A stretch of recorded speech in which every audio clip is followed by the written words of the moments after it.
Hello दोस्तों, आज हम बात करेंगे फिलिप लार्किन की बहुत ही फेमस पोयम एम्बुलेंस की। 1961 में इसको पब्लिश किया गया था और इस पोयम में फिलिप लार्किन ने फिलोसफिकल वे में ये बताने की कोशिश की है कि ये दुनिया क्या है और इस पूरी दुनिया को, इस पूरे वर्ल्ड को एक एम्बुलेंस से कंपेयर किया है। पोयम को शुरू कर लेते हैं, सारी बातें हम इसमें समझ जाएंगे। कह रहे हैं कि क्लोज्ड लाइक कन्फेशनल्स, क्लोज्ड यानी दरवाजे बंद हो गए हैं, लाइक किसकी तरह, कन्फेशनल्स उसको बोलते हैं जहां पर कोई मुजरिम बंदा किसी प्रीस्ट के सामने, किसी पुजारी के सामने खड़ा होकर अपने गुनाहों को कबूल कर लेता है। जैसे कि अदालत के अंदर, कोर्ट के अंदर एक कटघरा होता है, वहां पर मुजरिम अपनी सफाई देता है या अपने गुनाह को कबूल कर लेता है। इसी तरह से चर्च के अंदर वहां भी एक मुजरिम, एक गुनाहगार आदमी अपने गुनाहों को एक्सेप्ट करता है, तो उसके लिए जो वर्ड आता है, अदालत में, कोर्ट में हम उसको कटघरा कहते हैं, लेकिन जो चर्च में वो जगह होती है जहां पर एक मुजरिम आदमी खड़ा होकर अपने गुनाहों को बताता है या एक्सेप्ट करता है, उसको कन्फेशंस बोलते हैं, है ना, गुनाहों का कबूल कर लेना। कह रहे हैं कि क्लोज्ड, कि उस एम्बुलेंस के दरवाजे ऐसे बंद हो गए हैं जैसे कि किसी कटघरे के दरवाजे बंद हो जाते हैं। दे थ्रेड माने दौड़ना, कि ये एम्बुलेंस दौड़ती रहती हैं। लाउड नून्स ऑफ सिटीज, शहर की दोपहर में जो एक शोर होता है उसके बीच में भी ये एम्बुलेंस दौड़ती रहती है। थ्रेड माने दौड़ना। लाउड नून्स, दोपहर के शोर शराबे में, आवाज में, शोरगुल में, ऑफ सिटीज यानी शहर के, शहर में दोपहर में जो एक शोर होता है, गाड़ियों का हॉर्न हो सकते हैं, बच्चों का खेलना हो सकता है, जो भी शोर हो सकता है, तो उसके बीच में भी ये एम्बुलेंस दौड़ती रहती हैं। Giving back none of the glance they absorb, ये कह रहे हैं कि गिविंग कि ये कह रहे हैं कि जो भी बंदा उनको देखता है ये उसकी तरफ वापस नहीं देखती है ना। इसका मतलब ये है कि जो बंदा भी एम्बुलेंस को देखता है तो गिविंग बैक नन ऑफ गिलांस यानी ये उसकी तरफ एक झलक भी वापस नहीं देखती। ठीक है। दे ऑब्जर्व, जो भी इनको देखता है हर उस चीज को ऑब्जर्व करती रहती हैं, वापस उसकी तरफ तवज्जो नहीं करती, उसकी तरफ एक भी झलक नहीं देखती। उसका कलर बताया है एम्बुलेंस का कैसा है, लाइट ग्लोजी ग्रे, ये इसका कलर है, ग्रे कलर के लगभग वो एम्बुलेंस है। आर्म ऑन अ प्लेक माने स्ट्रेचर, के वो जो एक पेशेंट है उस एम्बुलेंस के अंदर, वो एक स्ट्रेचर पर लेटा हुआ है। They come to rest at any curve, ये कह रहे हैं कि ये एम्बुलेंस आ सकते हैं, कर्व कहते हैं किसी भी कोने में, किसी भी कॉर्नर में, यानी जो शहर का कोई भी एक कोना है, ये हर उस जगह पर भी आ सकती हैं। At to rest at any kerb यानी किसी भी कोने में, किसी भी जगह ये एम्बुलेंस जा सकती हैं। ऑल स्ट्रीट्स इन टाइम यानी किसी भी गली में, इन टाइम किसी भी समय, आर विजिटेड, ये एम्बुलेंस विजिट कर सकते हैं, यानी कब कुछ नहीं पता कि कब कौन बंदा बीमार हो जाए और उसके लिए एम्बुलेंस को बुलाना पड़ जाए, कि किसी भी समय, किसी भी गली को ये एम्बुलेंस विजिट कर सकती हैं। सेकंड स्टैंजा देखेंगे, then children strewn on steps on road, फिर बच्चे जो खेल रहे होते हैं, अपने काम में लगे होते हैं, तो वो इन एम्बुलेंस को देखते हैं। ठीक है। स्टेप्स रोड, जो बच्चे रहते हैं वो सड़कों पर चलते हुए या गली में जब ये एम्बुलेंस आती हैं तो बच्चे भी इनको देखते हैं। और कौन देखता है, और या फिर women coming from the shops past smells of different dinners, या फिर वो औरतें जो कि रेस्टोरेंट से डिफरेंट डिनर यानी अलग अलग डिनर कर जो है वो आ रही होती हैं। पास्ट स्मेल्स, वो ऐसे खाने खाकर आती हैं जिनकी बहुत ही मज़ेदार या लजीज खुशबुएं होती हैं। जब वो उन रेस्टोरेंट से वापस आ रही होती हैं और उनकी नज़र एम्बुलेंस पर पड़ती है तो वो भी इन एम्बुलेंस को देखती हैं और ये जानने की कोशिश करती हैं कि आज कौन बंदा इस एम्बुलेंस से जा रहा है।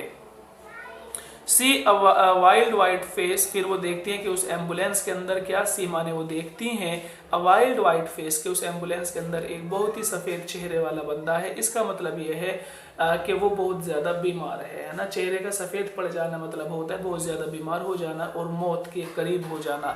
वाइल्ड वाइट फेस, बहुत ही डरावना एक वाइट उसका फेस है, जो भी उसके अंदर पेशेंट है।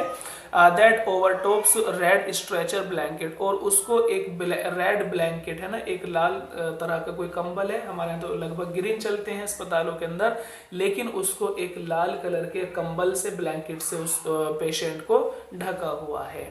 और उसको ढककर क्या कर रहे हैं ये लोग, एज इट इज कैरीड, और उसको इसी तरह से उस मरीज को लेकर जाया जा रहा है। यानी मरीज के ऊपर एक लाल कलर का कंबल है और उस मरीज को कंबल ढककर लेकर जाया जा रहा है। ठीक है, थर्ड स्टैंजा देखें, समझ आ गया होगा। Second stanza, and sense the solving emptiness, और इस जो पेशेंट को, इस एम्बुलेंस को जब ये औरतें या बच्चे देखते हैं, कोई भी बंदा इसको देखता है और देखते हैं कि इसमें कोई डेड बॉडी जा रही है या कोई बंदा बहुत ज़्यादा बीमार जा रहा है, तो कह रहे हैं and sense the solving emptiness, यहाँ पर इंसान का दिमाग काम करना बंद कर देता है। और सोल्विंग, उसको ये बात पता चल जाती है, इस बात को हल निकाल लेता है एम्प्टीनेस के, इस दुनिया की कोई भी जो है इस दुनिया की कोई भी इम्पोर्टेंस नहीं है और एक दिन एम्प्टी यानी खाली हाथ हमें इस दुनिया से जाना होगा। दैट लाइज, वो सब का सब झूठा है, just under all we do, जो कुछ भी हम करते हैं। यानी इंसान किसी मुर्दे को देखकर, किसी डेड बॉडी को, एम्बुलेंस को देखकर ये बात जान लेता है, दैट लाइज, कि वो सारा का सारा झूठा है, जस्ट अंडर, जिसको ऑल वी डू हम लोग करते हैं वो सारा एक धोखा है, इसके अलावा कुछ भी नहीं है। And for a second get it a whole, और एक ही सेकंड में गेट इट अ वोल, सारा का सारा खुलकर इंसान के सामने आ जाता है। दुनिया की सच्चाई, दुनिया की रियलिटी क्या है, वो सारा का सारा गेट इट अ वोल, सारा का सारा एक ही सेकंड में इंसान के सामने आ जाता है। सो परमानेंट, कि ये जो दुनिया से इंसान चला जाता है, ये कितना परमानेंट एक आइडिया है, कि ये तो हमेशा ये चीज़ रहने वाली है कि जब तक दुनिया में एक आखिरी इंसान रहेगा तो ये आइडिया, ये मौत उसके साथ में जुड़ी रहेगी। तो इसीलिए कहा कि सो परमानेंट, कि ये तो बिल्कुल परमानेंट चीज़ है, बिल्कुल सच है कि इंसान को मरना है। एंड ब्लैंक, और वो खाली हाथ चला जाता है। एंड ट्रू, और ये बात हकीकत है कि इंसान को मरना है, ये बात तो परमानेंट है, ये बात तो हमेशा चलेगी। और कैसे जाता है इंसान, एंड ब्लैंक, और हर इंसान खाली हाथ जाता है, ये भी तय है। एंड ट्रू, और हर बंदे को जाना है, ये बात भी बिल्कुल सच है, सही है। ठीक है, समझ आ गया होगा। द फास्टर डोर्स रिसीड, कहने बहुत तेजी के साथ में एम्बुलेंस के दरवाजे बंद किए जाते हैं। पुअर सोल, के बेचारा ये मरीज, बेचारा ये patient, they whisper eight their own distress, और इसके साथ ही वो अपनी अपनी ओन डिस्ट्रेस, अपनी अपनी जो भी उनकी डिस्ट्रेस में परेशानियां हैं उसको विस्पर यानी उसको गुनगुनाने, एक दूसरे को बताना शुरू कर देती है। कि ये जो मरीज है, बात तो मरीज से शुरू करती हैं, लेकिन फिर धीरे धीरे वो अपने ऊपर इन बातों को लेकर आ जाती हैं कि हमें भी जाना है और इसी तरह एक दिन हम भी दुनिया छोड़कर चले जाएंगे।